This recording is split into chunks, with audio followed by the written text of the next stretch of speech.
សុភាសិតខ្មែរអ្នកស្ទើរយកបាយទៅវត្តអ្នកស្ទាត់យកវត្តធ្វើផ្ទះបាយ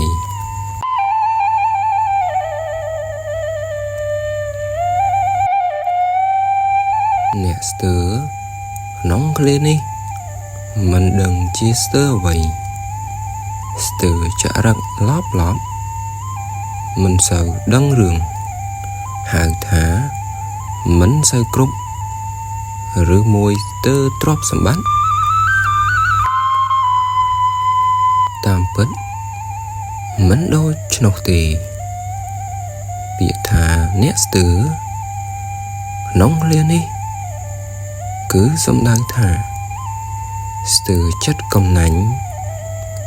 ស្ទើរគំនិតខ្លាចខាតស្ទើរបាបទុរជនស្ទើរលៀបស្ទើរលន់ស្ទើរអសប្បុរសស្ទើរនេះទាំងអស់នាំឲ្យជ្រះថ្លាលះបង់បច្ច័យកសាងសទ្ធាធ្វើម្ហូបអាហារទៅវត្តប្រគេនព្រះសង្ឃនេះទើបហៅថាអ្នកស្ទើរយកបាយទៅវត្ត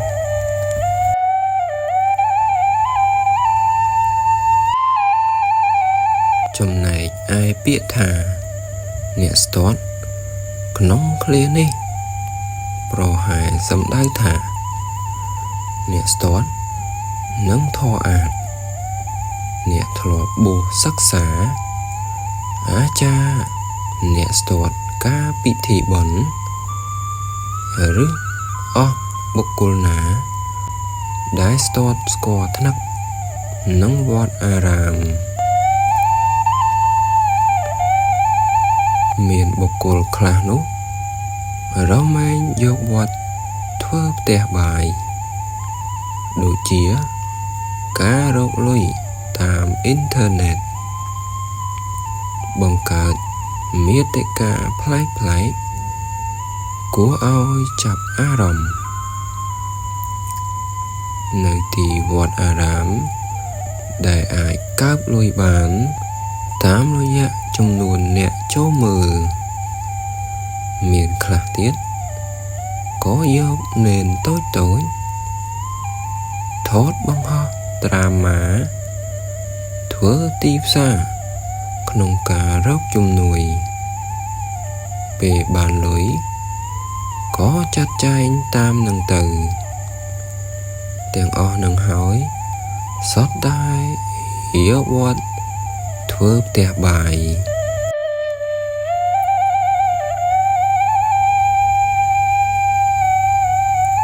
មួយទៀតហៅថាជំនួញបុណ្យបុគ្គលខ្លះនោះតែងយកវត្តធ្វើផ្ទះបាយគឺហៅថារកផលចំណេញសម្រាប់ខ្លួនឯងនិងក្រុមរបស់ខ្លួនមានលោកធំខ្លះធ្វើជំនួញបុណ្យនៅក្នុងវត្តក៏មានដែរដោយចំណាយធនធានចាប់ដៃគ្នាជាមួយជំនាញរៀបចំបុណ្យគឺអ្នកស្ទាត់រៀបចំពិធីបុណ្យ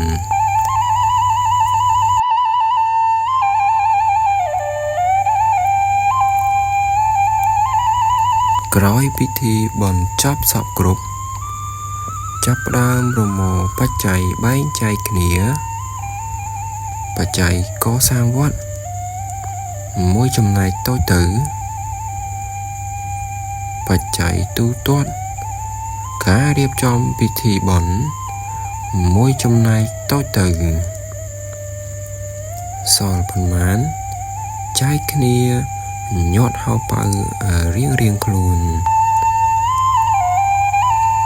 បែបនឹងហើយហៅថាជំនួញបុណ្យឬក៏អាចហៅថាអ្នកស្ទាត់យកវត្តធ្វើជាផ្ទះបាយ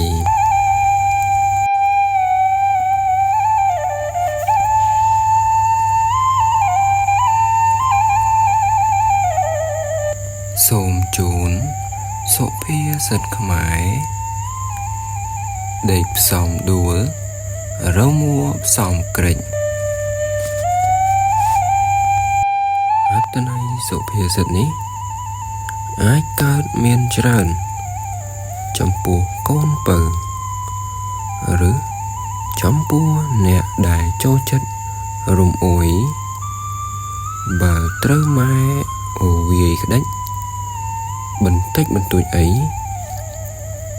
និយាយពីថាប្រកាច់ត្រិលដោយពូវេចកនិយាយចំពោះន័យត្រង់មិនថាដួលឬក្រិចទេវាជាអាការៈឈឺចាប់ពិតមិនមែនដេកធ្វើឈឺទាំងមិនបានដួលក៏មិនមែនរមូលធ្វើឈឺទាំងមិនបានក្រិចប៉ុន្តែពាក្យថាផ្សំគឺការឈឺនោះវាផ្សំនឹងចរិតរំអួយផងឆ្នេះឈឺល្មមឬតិចតួចក៏ធ្វើអាការៈដូចឈឺធ្ងន់កម្រិតសង្គ្រោះបន្ទាន់មូលហេតុចាស់បុរាណលោកបង្កើតពាក្យនេះឡើងក៏ព្រោះតែលោកធ្លាប់ជួបមនុស្សពុទ្ធបុត្រចរិតរំអួយនេះហើយរំអួយព្រោះខ្ជិលខ្ជីខ្ជាខ្លាចហត់ចង់គេចពីការងារក៏ធ្វើដូចឈឺធ្ងន់ទម្ងន់ជរាកັບកេងពេលវេលាដេកសម្រាកឲ្យបានយូរដោយមិនចេះតស៊ូនឹងការឈឺតិចតួចនេះហើយទើបចាស់បុរាណលោកពោលថាដេកផ្សំដួលរមួផ្សំក្រិច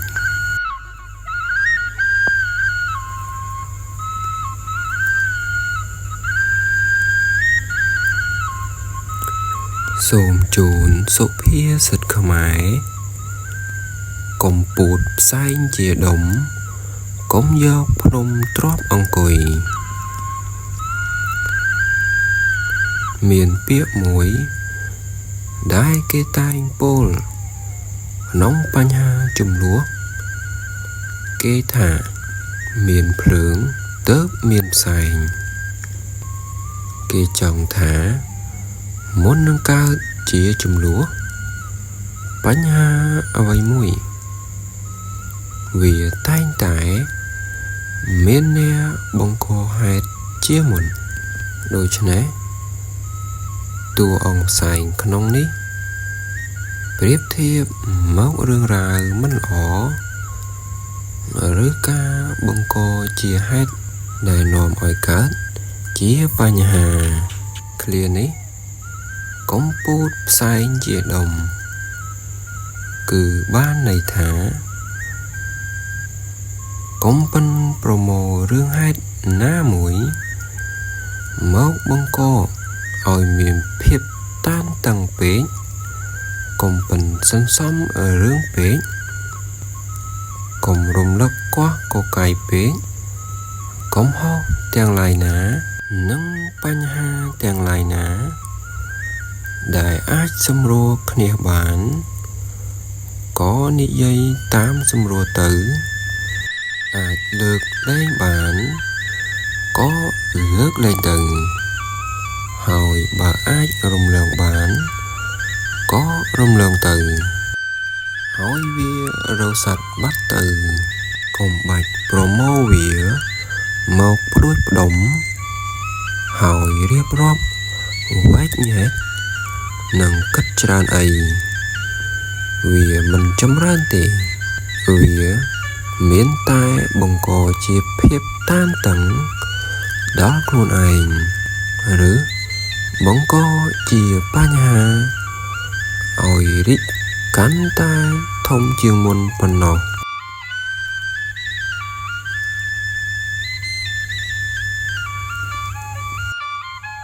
សាបជាប់នឹងដំណើររឿងខាងលើភ្នំក្នុងឃ្លានេះប្រៀបដូចបញ្ហាដ៏ធំការយកភ្នំមកទ្រាប់អង្គុយក៏ប្រៀបដូចកំពុងប្រមាថមើលស្រាលនៅបញ្ហានោះដែរព្រោះមនុស្សមួយចំនួនតែងមានអំណត់លើបញ្ហាគិតថាវាមិនអស្ចារ្យអីទេបញ្ហាប៉ុណ្ណឹងខ្ញុំគ្មានព្រឺអីបន្តិចទេកត្តានេះហើយដែលបណ្ដាឲ្យរឿងតូចคล้ายជារឿងធំហើយវានាំឲ្យខាតបង់វិញ្ញាណលើខ្លួនឯងទើបឃ្លានេះចែងថាកុំយកភ្នំទ្រាប់អង្គុយបានន័យថាបើជ្រុលជាពូតផ្សែងជាដុំឬ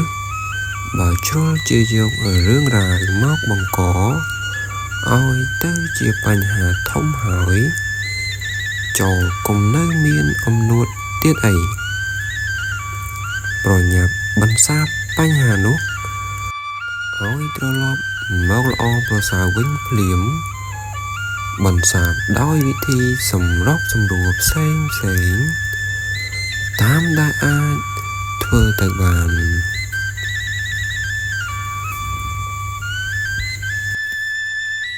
នៃមួយជ្រុងផ្សេងទៀតបើយើងបកស្រាយផ្ដាច់ន័យគ្នា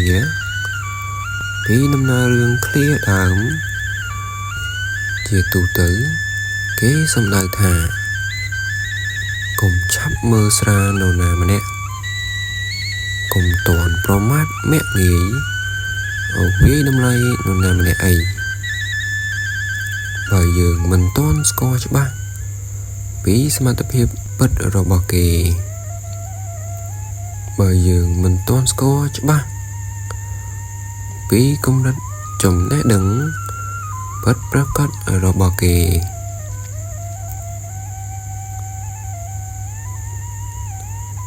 តួអង្គភ្នំក្នុងឃ្លានេះប្រដូចទៅនឹងអ្នកមានឋានៈខ្ពង់ខ្ពស់ក៏បានប្រដូចទៅនឹងមនុស្សដែលមានសមត្ថភាពខ្ពស់ក៏បានឬប្រដូចទៅនឹងចាស់